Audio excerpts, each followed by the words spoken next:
বিসমিল্লাহির রহমানির রহিম। আসসালামু আলাইকুম, আমি হাফসা রহমান।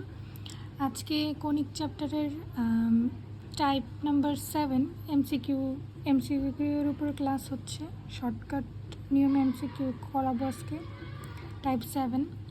তো আজকের যে লেকচারটা সেটা হচ্ছে আপনার পরাবৃত্তের উপকেন্দ্রের স্থানাঙ্ক নির্ণয়। আর এই টাইপটাই হচ্ছে পরাবৃত্তের শেষ টাইপ।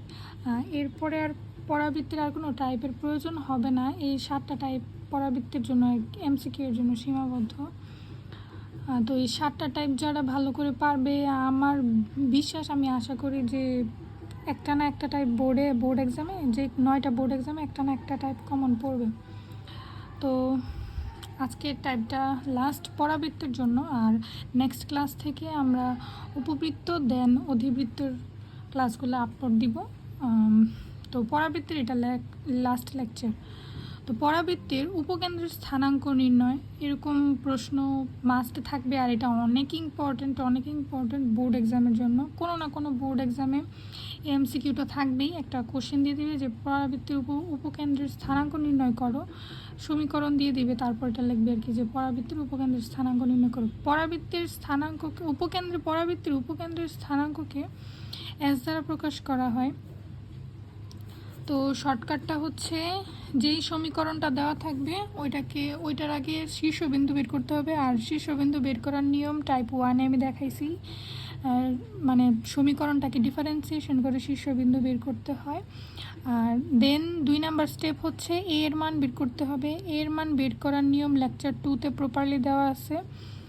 তো ওইগুলা দেখে নিবা। যারা শীর্ষবিন্দুর স্থানাঙ্কের মান আর এর মান বের করতে পারো না, তারা ফার্স্ট লেকচার আর লেকচার 2 দুটো লেকচার দেখে নিলেই হবে। তো এক্সাম্পল নিলাম, x² + 6x + 3y = 0। এখানে x² যতগুলো পদ আছে ওই সবগুলোকে আমরা ডিফারেন্সিয়েশন করে ফেলবো। x² ডিফারেন্সিয়েশন করলে 2x + 6x ডিফারেন্সিয়েশন করলে হয় 6 = 0। এটার কাজ নাই এখানে। x এর মান বের করে ফেললাম আমরা সমীকরণ করে -3। তো এই x এর যে মানটা বের হয়েছে -3টা, এই সমীকরণটার মধ্যে আমরা বসাই দিলে y এর মান পেয়ে যাব। তো x এর মান -3 সমীকরণটাতে আমরা বসিয়ে পাই, এই যে সমীকরণটাতে বসাই দিছি -3² + 6 × -3 + 2। এই যে এই সমীকরণটার মধ্যে এই x এর মানটা আমি বসাই দিছি। তো বসায় দেওয়ার পরে 9-10 ইকুয়েশন সমীকরণ করার পরে আমরা y এর মান বের করে ফেলছি 3। তো সুতরাং এটা হচ্ছে শীর্ষবিন্দুর স্থানাঙ্ক বের করে ফেলছি -3,3। তো এবার এর মান বের করতে হবে। 2 নম্বর স্টেপ, সমীকরণটা থেকে এর মান কিভাবে বের করা লাগে। a = হচ্ছে অপর যে পদটা আছে ওইটা ডান পাশে নিয়ে গিয়ে ওইটা ডান পাশে নিতে হবে মাইনাস চিহ্ন আকারে। তো অপর যে পদটা আছে এটাকে যদি আমরা ডান পাশে নিয়ে যাই -3y হয়ে যাবে। তো অপর পদের সহগ এই যে অপর পদের যদি সহগ x² + 6x = -3y, এটা হচ্ছে অপর পদ। এই পদটাকে যদি ডান দিকে নিয়ে যাই প্লাসের 3y, প্লাসের যে এখানে 3y, এখানে এসে -3y হয়ে যাবে। তো সূত্রটা হচ্ছে যে দ্বিঘাত অপর যে পদটা আছে ওই পদের যে সহগটা সেটা /4 × দ্বিঘাতের সহগ। এই যে এখানে দ্বিঘাতের সহগ হচ্ছে 1, তো এখানে ×1 = -3/4। এর মানটা লেকচার 2-তে কীভাবে বের করা লাগে ডিটেলসে বোঝানো আছে, লেকচার 2টা করে ফেলবা যারা করো নাই। এবার আমরা বের করব যে পরাবৃত্তের উপকেন্দ্রের স্থানাঙ্ক s = x1, y1 আমরা ধরে নিছি। এটা বের করার জন্য যার বর্গ, এই যে এই সমীকরণটার মধ্যে যেই পদটার উপর বর্গ আছে ওই পদটার ডিফারেন্সিয়েশন করার পরে যেই মানটা আমরা পাইছি সেই মানটা বসাই দিব। এই যে x1 এর জায়গায় ডিফারেন্সিয়েশন করার পরে যেই পদটা পাইছি সেটা বসাবো। কিন্তু কেন এখানে x1 এর মান বসাবো?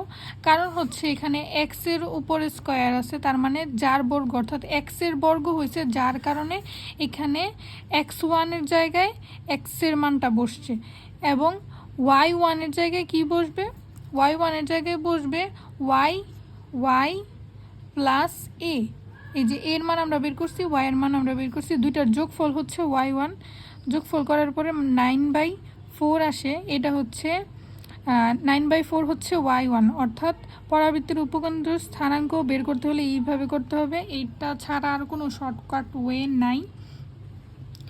আর হচ্ছে এখানে যদি ধরো এখানে এক্স স্কোয়ারের জায়গায় যদি সমীকরণটা যদি Y square plus 6y plus 3x আকারে থাকতো, তাহলে এই যে এখানে যে এই নিয়মটা আমরা কিন্তু এক্স এর মান বসাইতাম না, আমরা এখানে ওয়াই এর মান বসাইতাম।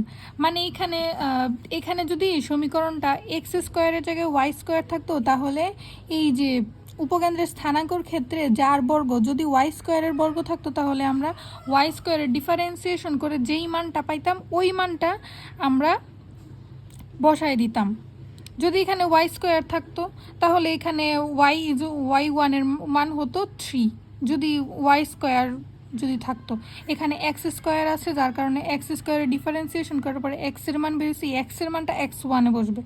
যদি ওয়াই স্কোয়ার থাকতো, ওয়াই স্কোয়ারের ডিফারেন্সিয়েশন করে যদি এখানে -3 হতো, তাহলে এখানে y1 এর জায়গায় -3 হতো।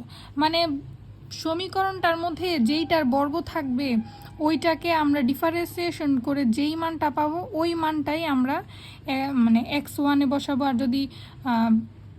যদি বর্গ আকারে যদি ওয়াই স্কোয়ারের উপর ওয়াই স্কোয়ার যদি সমীকরণটা যদি ওয়াই স্কোয়ার প্লাস এরকম আকারে হতো, তাহলে আমরা ওয়াই স্কোয়ারকে ডিফারেন্সিয়েশন করে ওয়াইয়ের যে মানটা পাইতাম ওইটা y1-এ বসাতাম। তো এটা এটা প্রপারলি ডিপেন্ড করবে সমীকরণটার উপরে, সমীকরণটা কি এক্স স্কোয়ার আকারে আছে নাকি ওয়াই স্কোয়ার আকারে আছে। আশা করি ক্লিয়ার। তো আজকের লেকচার এতটুকুই।